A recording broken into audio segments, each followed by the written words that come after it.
Welcome to tech talks. Excel ஃபைலை பிடிஎஃபாக எப்படி கன்வெர்ட் பண்ணுறதுன்னு இப்போ பார்க்க போகிறோம்.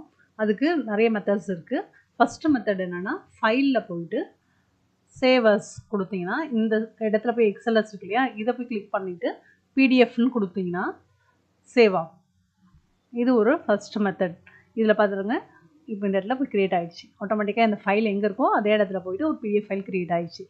நெக்ஸ்ட் மெத்தட் என்னென்னா, ஃபைலில் போயிட்டு எக்ஸ்போர்ட்னு ஒரு ஆப்ஷன் இருக்குது. எக்ஸ்போர்ட் போயிட்டு இந்த இடத்துல க்ரியேட் பிடிஎஃப் அப்படின்னு கொடுங்க. க்ரியேட் பிடிஎஃப் கொடுத்தீங்கன்னா அது ஒரு ஃபைல் நேம் கேட்கும். இது ரெண்டும் சேம் ஃபைல் நேம்ன்றதுனால நம்ம என்ன ஃபைல் நேம் இருக்கோ அதே தான் வந்து பிடிஎஃப்பும் வரும்.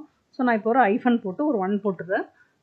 இப்போது பப்ளிஷ்னு கொடுத்துட்டா அது ஒரு பிடிஎஃபாக க்ரியேட் ஆகிடும். நம்ம அந்த ஃபோல்டரில் பண்ணால் செகண்ட் ஃபைல் க்ரியேட் ஆகிடும். ஓகே, நெக்ஸ்ட்டு மெத்தட் என்னன்னு சொன்னால், நீங்கள் ஃபைலில் போயிட்டு பிரிண்ட் கமெண்ட் மூலிமா பண்ணுறது. ஸோ பிரிண்ட்டில் இப்போ நம்ம பிரிண்டர்ஸ் எல்லாம் இன்ஸ்டால் ஆகிருக்கும். இதில் பார்த்தா மைக்ரோசாஃப்ட் பிரிண்ட் டு பிடிஎஃப்னு இருக்கும். அதை நீங்கள் செலக்ட் பண்ணிவிட்டு பிரிண்ட்னு கொடுத்தீங்கன்னா அது ஒரு ஃபைல் நேம் கேட்கும். ஸோ நம்ம இதையே கூட கொடுத்து இந்த இடத்துல 2ன்னு கொடுத்துக்கிறேன். இப்போது நம்ம சேவ்னு கொடுத்தோன்னா பிடிஎஃப் க்ரியேட் ஆகிடும்.